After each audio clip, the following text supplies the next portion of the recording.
Hey, how you guys doing today? Felonious Bitcoin here. So today, before I get started with my video, I'd like to just extend a very big thank you to everybody tuning in today. Without you guys, none of this would be possible. With that all being said, I'm gonna just get right into it. I wake up today and I look at my phone. I see a comment that somebody had responded to me on Facebook. This person, they basically said that I should social distance, I should wear a mask, I should stay at home during Christmas because it's going to keep everybody safe. And I can't help but think to myself, is this really how brainwashed people have become? To think that they're going to be kept safe by staying in their house? If that's what life is about, being locked down and stuck in my house and following orders, then that's not a life that I want to live. I feel I grew up in a free country where I could come and go as I pleased. There's going to be dangers every time you leave your house. That's part of life. If you're not willing to face danger, then what's the point of living? You're going to be faced with danger no matter which way you look. When you leave your house, you could get hit by a car, you could get mugged, you could get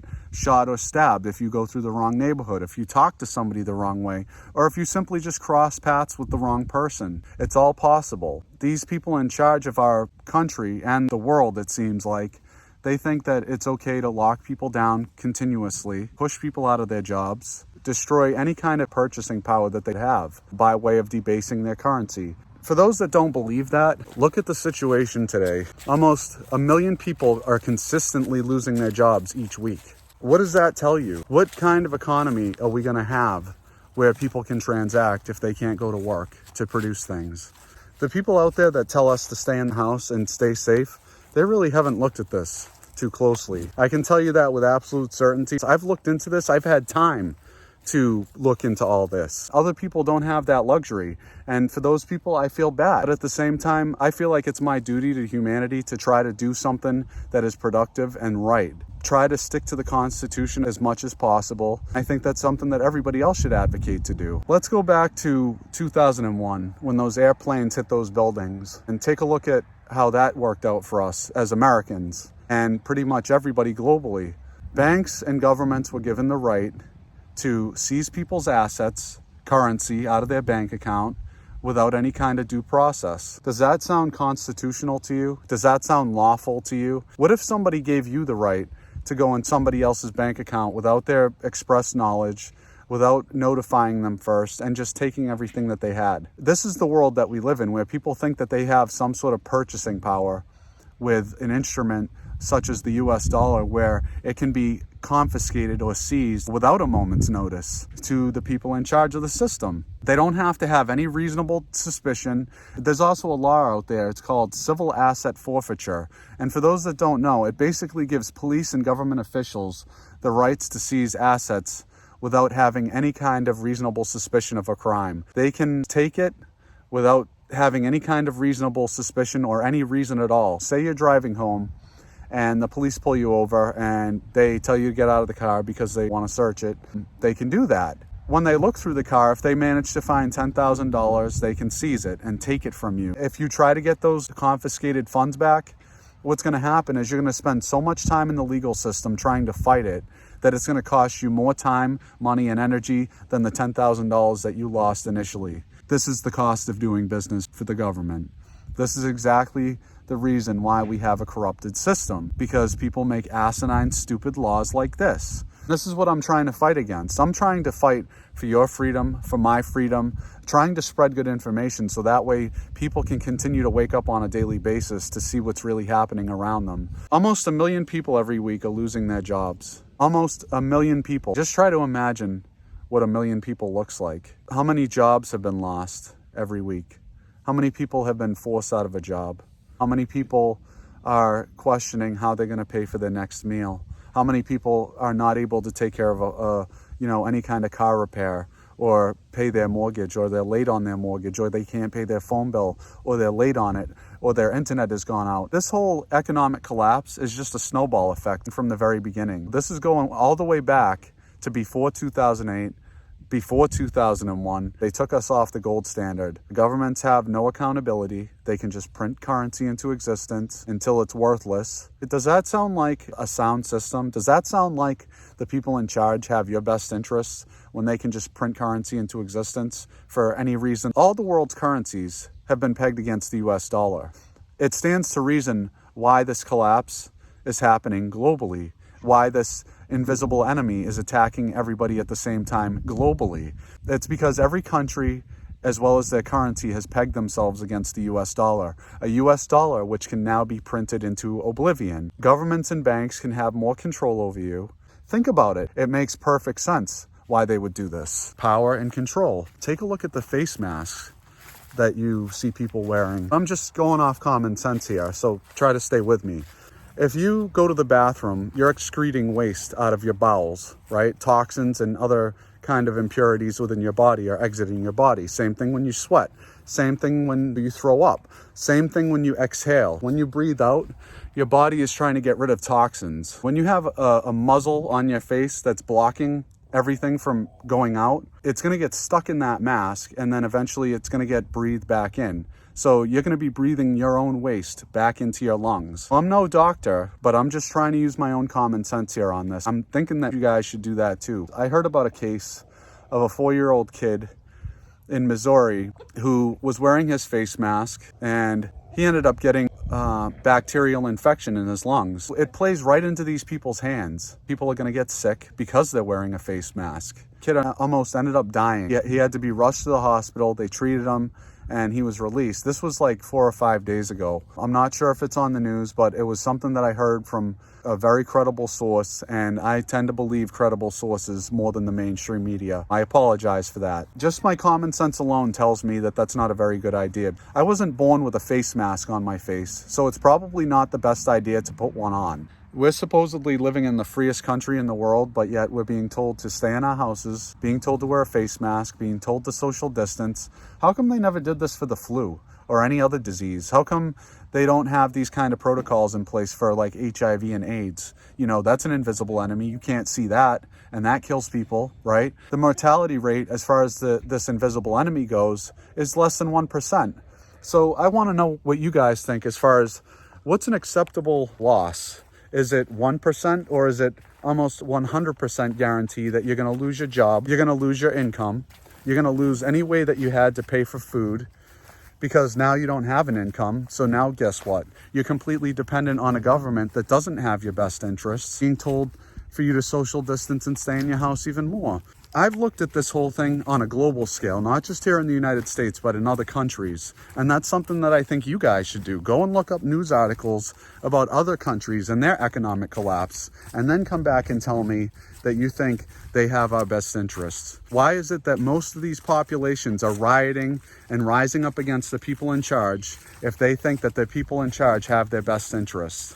There's so many people that are awake, but there's still so many sheep out there that seem to think that these people are doing the right thing for us. Absolutely not. And I'm here to tell you again today that they absolutely do not have your best interests, because history is a good indicator of what's about to happen next. And like all governments in history, none of them have good intentions for their people. What you can take away from this video is that you should really be doing whatever you can to protect yourself financially and physically. If they are trying to take guns away from people, and that's another topic I'd like to touch on for a second, the shooting up in Omaha, Nebraska. Isn't it amazing how it's always a gun that they're trying to target with the mainstream media? They're always trying to make it seem like guns are the problem. Say hello to my little friend! It's not the guns, it's the people. The sooner that you realize that, the better off you're gonna be. Most people don't go and shoot people up that have guns. That's the point I'm trying to make. If that was the case, we would have absolute anarchy and chaos. And that's not something that we have, especially down here in Texas, where most people, funny enough, have a gun.